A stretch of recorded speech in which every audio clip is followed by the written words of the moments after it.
প্রশ্ন ফাঁস চক্রের মাস্টারমাইন্ড খোদ বর্ম কমিশনের এক কর্মকর্তা। তাহলে এখানে কত হাজার হাজার মেধাবী বঞ্চিত হয়েছে। বিসিএস সহ বিভিন্ন নিয়োগ পরীক্ষার প্রশ্ন ফাঁস করে আসছিল চক্রটি। সকালের দিকে 200 মার্কের এমসিকিউ দিল, ওইটা আমি পড়লাম।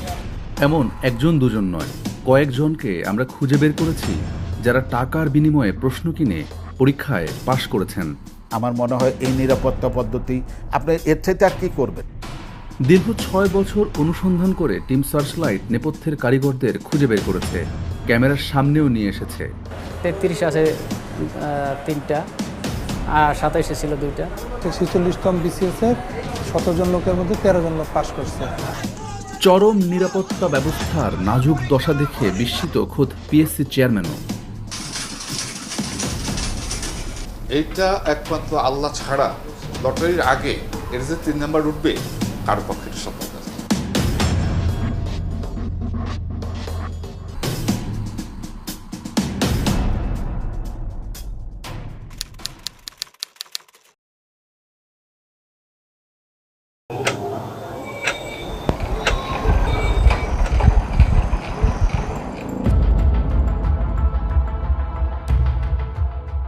উদ্বেগ, উৎকণ্ঠা, চাকরির পরীক্ষার তীব্র প্রতিযোগিতায় নিজেকে প্রস্তুত করতে লাখো বেকারের শেষ ভরসা কঠোর পরিশ্রম আর অধ্যাবসায়।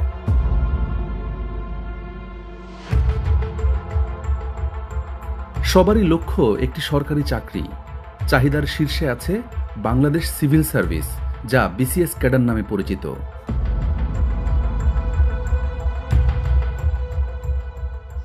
বিসিএস এর প্রার্থী বাছাই করা হয় 3 ধাপে: প্রিলিমিনারি বা প্রাক বাছাই, লিখিত এবং মৌখিক পরীক্ষা।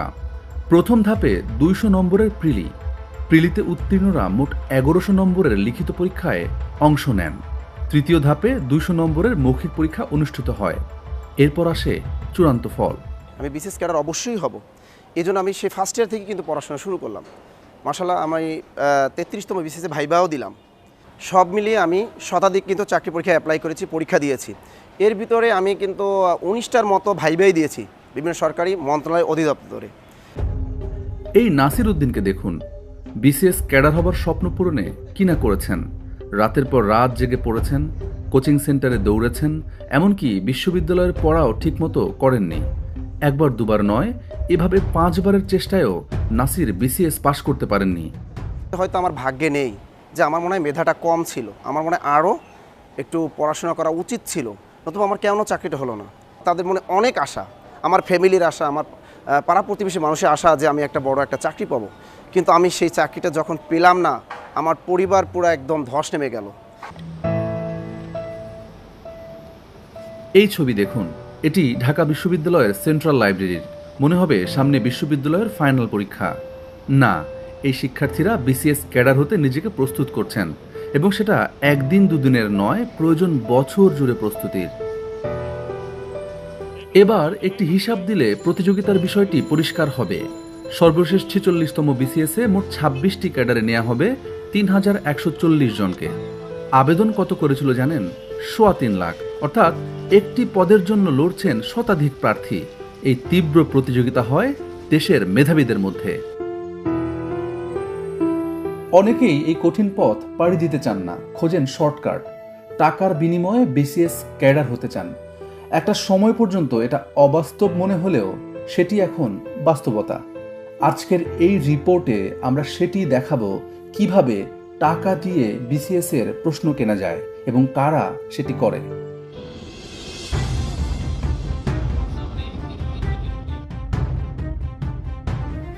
নাম পরিচয় গোপন করার শর্তে এই ব্যক্তি আমাদের সাথে কথা বলতে রাজি হয়েছেন। এই অনুসন্ধানে তিনি গুরুত্বপূর্ণ, কারণ সেই শর্টকাট পথের অনেক কিছুই তিনি জানেন, চেনেন নেপথ্যে থাকা ব্যক্তিদের।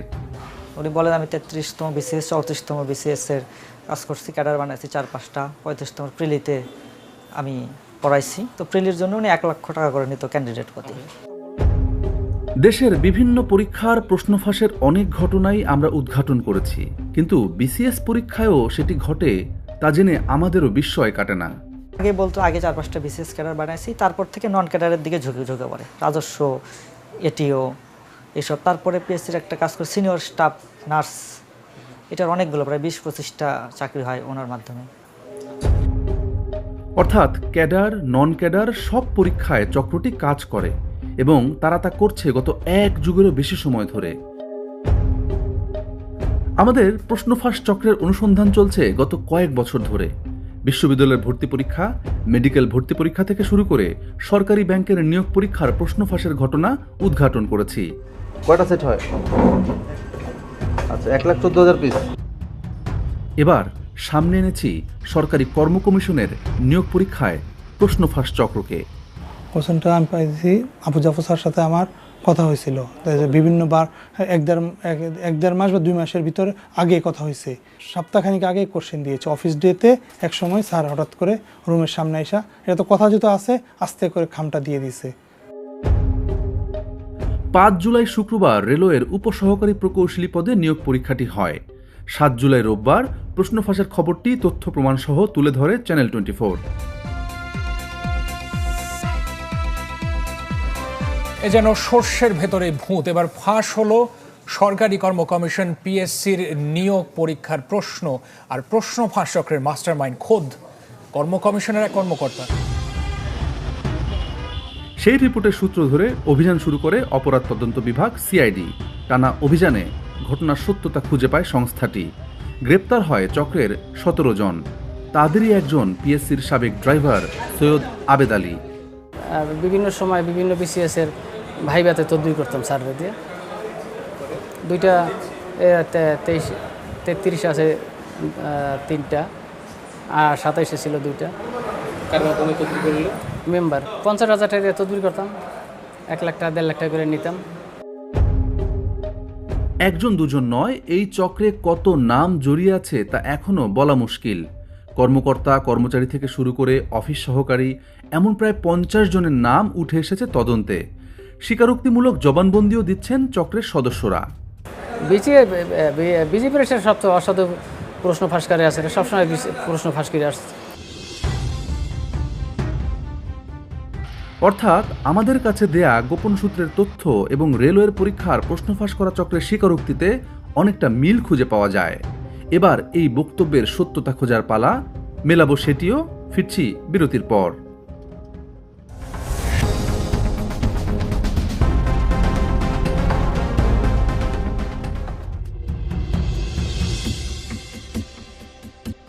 বাংলাদেশ সরকারি কর্ম কমিশন বা পিএসসি এমন একটি সাংবিধানিক প্রতিষ্ঠান যারা সরকারি চাকুরিতে প্রথম ও দ্বিতীয় শ্রেণীর পদে নিয়োগের জন্য উপযুক্ত ও যোগ্যতা সম্পন্ন ব্যক্তি নির্বাচন করে থাকে, আর তা করা হয় এমন প্রতিযোগিতামূলক পরীক্ষার মাধ্যমে। এই পরীক্ষার প্রশ্নপত্র ফাঁস করা কতটা কঠিন তা জানতে আমরা হাজির হয়েছি পিএসসির সাবেক সদস্যের কাছে। কোনো প্রশ্ন কিন্তু পাবলিক সার্ভিস কমিশন কোনো এক্সামিনারের কাছ থেকে কোনো প্রশ্ন তারা টাইপ করা নেয় না, হাতে লেখা নেয়। হাতে লেখা নিয়ে, কারণ এটা হাতে লেখার উদ্দেশ্যটাই হলো গোপনীয়তা রক্ষা করার জন্য। যারা সাধারণত এক্সপার্ট তাদের কাছ থেকে প্রশ্নটা আসার পরে সংশ্লিষ্ট পরীক্ষা কমিটির চেয়ারম্যান তার কমিটির মাধ্যমে এখানে প্রশ্নটাকে মডারেশন করে। মডারেশন হওয়ার পরে প্রশ্নপত্র তৈরি হয়ে ফাইনাল হয়ে পাণ্ডুলিপি আকারে থাকে। পাবলিক সার্ভিস কমিশনের যে রুমটাতে প্রশ্নপত্র প্রণয়ন থেকে শুরু করে প্রশ্নপত্র সংক্রান্ত ডিসকাশনটা করা হয়, মেম্বার ইচ্ছে করলে ঢুকতে পারে না। পাবলিক সার্ভিস কমিশন মেম্বার বা চেয়ারম্যান সাহেব ইচ্ছা করলেও ঢুকতে পারেন না, তাকে ঢুকতে হয় আরও একজনকে সাথে নিয়ে। এবং সেখানে যে ইয়েটা আছে, এখন সর্বোচ্চ যে আধুনিক যে পদ্ধতি আছে, যে পাঞ্চ মেশিন মাধ্যমে এটা করে, এবং সেটা 24 ঘন্টায় সিসি ক্যামেরার আওতাধীন আছে। কে ঢুকতেছে কে বাইরে হচ্ছে এটা ইচ্ছা করলে তখন সাথে সাথে জানা যায়। অর্থাৎ যারা প্রশ্ন প্রণয়ন করছেন তারা জানেন না তাদের দেয়া প্রশ্নটি আদৌ মূল প্রশ্নপত্রে থাকবে কিনা। এমনকি মডারেশন কমিটিও কয়েক সেট প্রশ্নপত্র তৈরি করেন। কোন সেটে পরীক্ষাটি নেওয়া হবে তা নির্ধারিত হয় পিএসসিতে পরীক্ষা শুরু হবার ঠিক আগে লটারির মাধ্যমে। পিএসসির বর্তমান চেয়ারম্যান সেই প্রক্রিয়া তুলে ধরেন। লটারিটা করি এই সিস্টেম,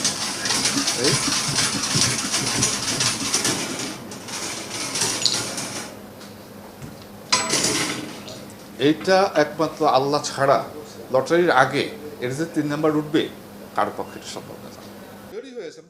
পিএসসি চেয়ারম্যানের এই বক্তব্য সঠিক। কোন সেটে পরীক্ষা হবে তা জানা প্রায় অসম্ভব।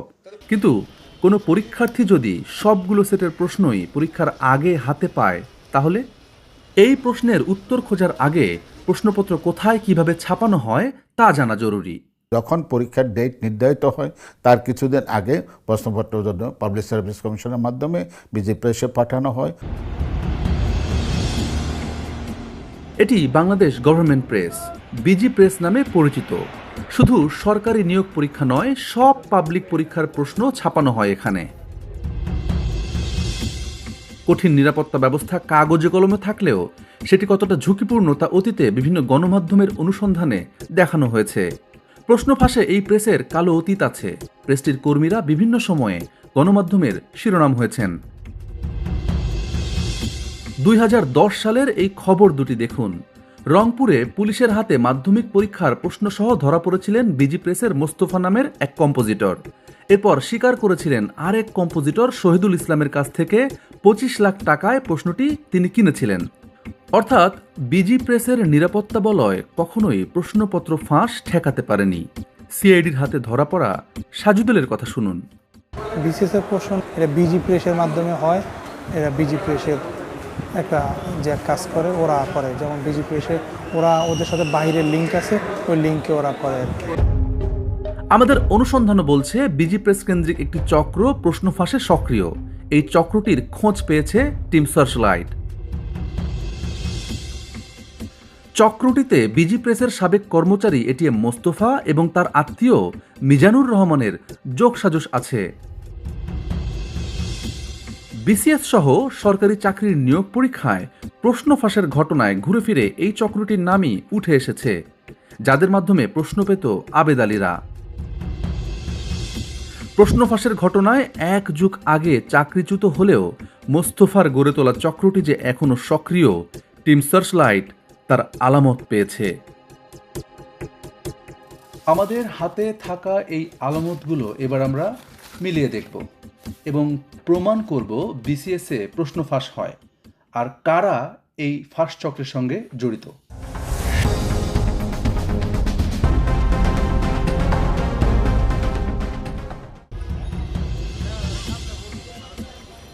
নজর দিতে চাই সর্বশেষ অর্থাৎ 46তম বিসিএস এর দিকে। 3140টি পদের জন্য গত বছর বিজ্ঞপ্তি প্রকাশ করে পিএসসি। এবছরের 26 এপ্রিল নেওয়া হয় প্রিলিমিনারি পরীক্ষা। এই পরীক্ষায় 200টি এমসিকিউ ভিত্তিক প্রশ্ন থাকে, অর্থাৎ প্রতিটি প্রশ্নে 4টি করে অপশন থাকে। সঠিক উত্তরে আপনাকে শুধু টিক দিতে হবে। 3 ধাপের বিসিএস এর সবচেয়ে কঠিন ও গুরুত্বপূর্ণ হচ্ছে এই প্রিলিমিনারি পরীক্ষা, কারণ এই ধাপে প্রতিদ্বন্দ্বিতা অনেক বেশি। বলা হয় 200তে 125-এর ওপরে নম্বর উঠাতে পারলেই পরের ধাপে যাওয়া প্রায় নিশ্চিত। 46তম বিসিএস প্রিলিমিনারিতে পাশ করেছেন 10,638 জন। এটি সেই ফলাফলের প্রজ্ঞাপন। 2 জন প্রার্থীর ফলাফল জানতে চাই আমরা। তাদের প্রবেশপত্র আমরা পেয়েছি নাম প্রকাশে অনিচ্ছুক সেই সূত্র থেকে। দুজনেই প্রিলিমিনারি পরীক্ষায় পাশ করেছে। এই 2 শিক্ষার্থীকে খুঁজে পেলে অনেক প্রশ্নের উত্তর মিলবে, কেননা সূত্রটি জানিয়েছিল দুজনেই বিসিএস পরীক্ষার প্রশ্ন পেয়েছে।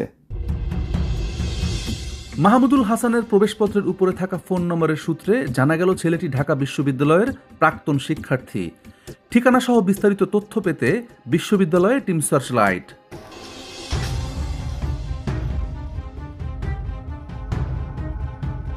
ভর্তি অফিসের ডাটাবেজে খোঁজাখুঁজির পর পাওয়া গেল মাহমুদুলকে। তথ্যগুলো মিলিয়ে দেখা হলো। রাষ্ট্রবিজ্ঞান বিভাগের 13-14 সেশনের এই শিক্ষার্থীর বাড়ি নাটোর জেলায়, তবে সম্প্রতি তার চাকরি হয়েছে। তার সাথে ফোনে যোগাযোগ করে দেখা করতে চাই। এক বন্ধুকে দিয়ে ঢাকা বিশ্ববিদ্যালয় এলাকায় ডেকে আনা হলো তাকে। শুরুতে ক্যামেরায় মুখ দেখাতে না চাইলেও এক পর্যায়ে কথা বলতে রাজি হলেন মাহমুদুল। স্বীকার করে জানালেন কিভাবে তিনি 46তম বিসিএস প্রিলি পরীক্ষার আগের রাতে প্রশ্ন পেয়েছিলেন। 46 বিসিএসের প্রশ্ন সাজুদুল ইসলাম সাজু আমাকে মোহাম্মদপুরে পাঠালো। মোহাম্মদপুর থেকে আমাকে একটা বাসায় নিয়ে গেল। বাসায় নিয়ে যাওয়ার পরে ওখানে আমাকে সকালের দিকে 200 মার্কের এমসিকিউ দিল। ওইটা আমি পড়লাম। পড়ার পরে হলে গিয়ে দেখি কমন পড়ছে। আচ্ছা, কত টাকা প্রিলিতে কত টাকা কন্ট্যাক্ট হলো? 1 লাখ টাকা নিয়েছে।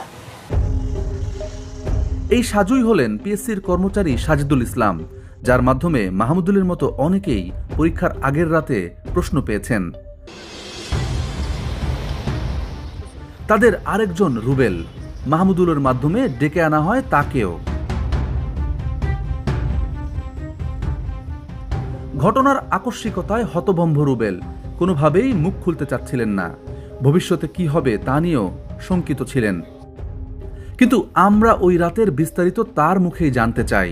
মাহমুদুল ভাইয়ের মাধ্যমে ওইখান থেকে আমাকে নিয়ে গেছে আইডিবির সামনে। তো আইডিবির থেকে ওরা আবার গাড়িতে করে মোহাম্মদপুর নিয়ে গেছে। তো মোহাম্মদপুর নিয়ে যাওয়ার পরে রাত 9টা-10টার দিকে আমাদের কাছে কোশ্চেন পাঠিয়েছে। তো ওরা লোকজন ছিল, ওই কোশ্চেন দিয়ে আমাদের সারা রাত সলভ করাইছে। তো তারপরে সকালে আমাদের ছেড়ে দিয়েছে। পরে বলে আমরা অ্যাডমিট কার্ড নিয়ে যার যার এক্সাম সেন্টারে চলে গেছি। পরে আমরা পরীক্ষার হলে ওই অ্যারাউন্ড 160-র মতো কোশ্চেন কমন পাইছি বিসিএস। অর্থাৎ সব সেটের প্রশ্নই পেয়েছিল চক্রটি এবং সবগুলো সেটের উত্তর পড়ানো হয়েছিল প্রার্থীদের। কতগুলো কোশ্চেন পড়াইলো? 1000 প্লাস 1100-1200 মতো। সব যত যেগুলো সেট হয় সব সেটই পড়াইছে? ওখানে সেটমেট কিছু লেখা ছিল না। আচ্ছা, কি হাতে লেখা ছিল না? না, প্রিন্ট করাই ছিল, বাট ওইখানেও জাস্ট খালি কোশ্চেনগুলো ছিল, আর কোনো কিছু ছিল না। আমার 2 লাখ টাকা কন্ট্রাক্ট হয়েছিল, পরে আমাকে নিয়ে গেছিল। আমার ওই রুমে 8-9 জন স্যার। ওই বাসায় কতজন? ওই বাসায় 100 জনের মতো। চুক্তিবদ্ধ শিক্ষার্থীদের প্রশ্ন পড়ানোর একটি গোপন বুথেই খোঁজ মিলল শতাধিক শিক্ষার্থীর। সে রাতে এমন কত বুথ স্থাপন করেছিল চক্রটি, তার সঠিক সংখ্যা আমরা জানতে পারিনি। তবে আরও 6 জন শিক্ষার্থীর নাম পরিচয় জেনেছি, যারা পরীক্ষার আগের রাতে বুথে প্রশ্ন পেয়ে নিজেদের পরীক্ষার জন্য তৈরি করেছিলেন। প্রবেশপত্র ধরে তাদের ফলাফল খুঁজতে গিয়ে দেখি তারাও পরীক্ষায় পাশ করেছেন। এদের সবার সঙ্গেই টিম সার্চলাইট যোগাযোগ করে। এদের মধ্যে 2 জন স্বীকার করলেও কেউই ক্যামেরার সামনে কথা বলতে রাজি হননি। আগেই বলেছি 3 ধাপের পরীক্ষা বিসিএস। প্রতিটি ধাপে পাশ করলেই তবে মিলবে ক্যাডার হওয়ার সুযোগ। এই চক্র কি তবে শুধু প্রথম ধাপের প্রশ্নই ফাঁস করতে পারে? বিসিএস পরীক্ষার আগে, বিশেষ করে 33তম এবং 34তম বিসিএস পরীক্ষার আগে নোমান সিদ্দিকী ক্যান্ডিডেট জোগাড় করতেন। জোগাড় করে পরীক্ষার আগের রাতে একটি নির্দিষ্ট জায়গায় রাখতেন, মিরপুর 10 নম্বরে, যেটাকে বলতো বুথ। ওখানে সব ক্যান্ডিডেটকে জড়ো করে রাখতেন, 20-25 জনকে। রাত 1:30, 2টা কিংবা 3টার দিকে পিএসসির বহিষ্কৃত কর্মচারী খলিল এসে হাতে লেখা কাগজে প্রশ্ন দিয়ে যেতেন। আর সেই প্রশ্নগুলোই এই ক্যান্ডিডেটগুলো সারা রাত ধরে পড়াশোনা করে সকালবেলা পরীক্ষা দিত। প্রিলিমিনারির 4 সেট তারা পাইতো, লিখিতরও 4 সেটই তারা পাইতো, এবং সারা রাত পড়াশোনা করে সকালবেলা পরীক্ষা দিত। মাহমুদুল ও রুবেলকেও লিখিত পরীক্ষার প্রশ্ন সরবরাহের আশ্বাস দিয়েছিল চক্রটি। কেবল 46তম নয়, সিআইডির হাতে গ্রেফতার হওয়া চক্রের 2 সদস্য আদালতের জবানবন্দিতে 33তম বিসিএস এর প্রিলিমিনারি এবং লিখিত পরীক্ষায় প্রশ্ন ফাঁসের কথা যেমন স্বীকার করেছেন, তেমনি জানিয়েছেন 4 জনকে ক্যাডার বানানোর কথাও। মৌখিক পরীক্ষায়ও পাশ করার ব্যবস্থা আছে চক্রটির কাছে, সেটি আবেদ আলীর বক্তব্যেও স্পষ্ট। মূলত 2 ভাগে ভাগ করে কাজ করে চক্রটি।